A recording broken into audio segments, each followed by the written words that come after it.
Yes. Yung ano natin na nung tinanong tayo, kasi natutunan na yung magnanakaw, yung mga bisado, sabi ko kayo, wala kayo. Yung sino sa pagkakaintindi ko, no? Hindi naman. Dahil dapat ang isang taong nasa gobyerno, hindi dapat tayo mag-sisilbi na kalat-sibuyas.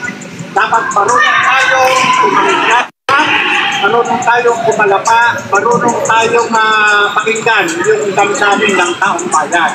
At yung sinasabi na yung protected rights at saka yung unprotected rights na yung mga privilege speech. Ito yung mga pagtuna na resulta ng damdamin o opinion ng sambayan ng Pilipino. At yung mga hindi protektadong magsasalita, ito yung pag-ihigasyo ng paggawa ng masama. So, yun po. Yung po sinabi nyo kanina na patungkol po doon sa garapalan, kasi kagaspangan. Sir, ano po yung ibig nyo sabihin doon at pinapatungkulan po doon? Yung kagaspangan, yung tungkol doon sa pagdanakaw sa pondo ng bayan. Ibig sabihin, kung ikaw ay nandyan sa public service, dapat, huwag tayong magpapakita ng kagaspangan. Kasi, unang-una, yung kagaspangan na tinutukoy na para sa isang public official, ito yung pagdanakaw.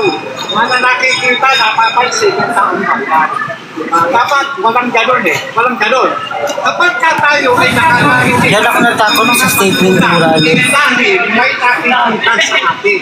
Kaya nga sabi ko tayo, ako bilang dating opisyalis ng gobyerno, hindi tayo dapat nagbabalat sibuyas. Exactly. Bagkus, dapat itinatama natin kung ano yung nakikita ng sambayan ng Pilipino doon sa performance natin.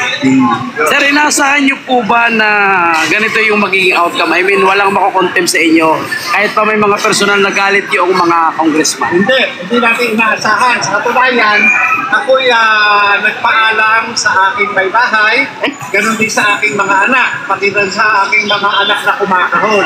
Sabi ko nga sa aking may bahay, ikaw na ang bahala sa mga bata. Kung ako ay hindi makakatuloy ngayong gabi, o ano, dapat mag-grab lang ako kanina. Wala lang akong mabok na grab, kaya nagdala ako ng sasakyan. Pero awa naman ng Diyos, ako'y nagtitiwala palagi sa Diyos. Kung ano yung aking hiniling sa Kanya, at pinapanampalatayanan ko, at yun yan. Tapos sa maganda. Sir Jonathan, kanina po meron pong pahayag tungkol po nung usapan, yung pinalakas ng video. Doon sa pool po ng video. Nabigla po kayong sabagat. Ano po ang gusto niya? Napigilan po kayo dun Ano po ang gusto niya ibig sabihin ng sabi ko natin kung sino sa inyo yung nag-upload, yung nag-share. Sabi ko ako, dahil moral convince ako na itong si Bongbong Marcos ay mahal. Maaari, sana, sa susunod na hiling ay matakit yung issue na yun, sapagkat yung video na yun, similar kung sa isa sa mga litrato, isa sa ibang litrato na nakita ko na ibinigay ng confidential information.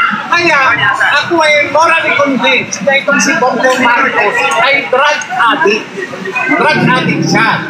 Sapagkat kung tatanungin na ko kung paano ko nasiguro na dangerous drugs yung sinisingkot niya, pagkaho ganon, may problema tayo. Sapagkat ako talagang nasabi ko yun bilang isang dating ahente ng ideya. Dahil itong aking karanasan, personal na karanasan, personal na kailaman at mga training, yun po yung aking pinagpasihan, yung indicator na yun.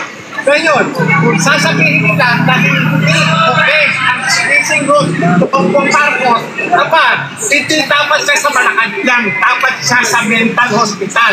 Kung yun, yung sinisinggot niya, hindi okay. Kung sinisinggot niya sapon o asin, dapat sa kanya sa mental hospital. Maraming salamat. Sir, last question na lang, sir. Kaya nyo pa rin po ba panindigan ang sinasabi mo na addict si Marcos Jr. pagkatapos ipalabas ng TRICOM na yon ay deep fake? Oo. Kahit na ako ay mamatay, talagang pinaninindigan ko na drug addict si Bongbong Marcos. Hindi po pwede na magre-rely lang tayo sa authenticity ng video. Sapagkat yung video, malalaman lamang natin yan na peke kapag ito ay sinertifikan ng isang eksperto.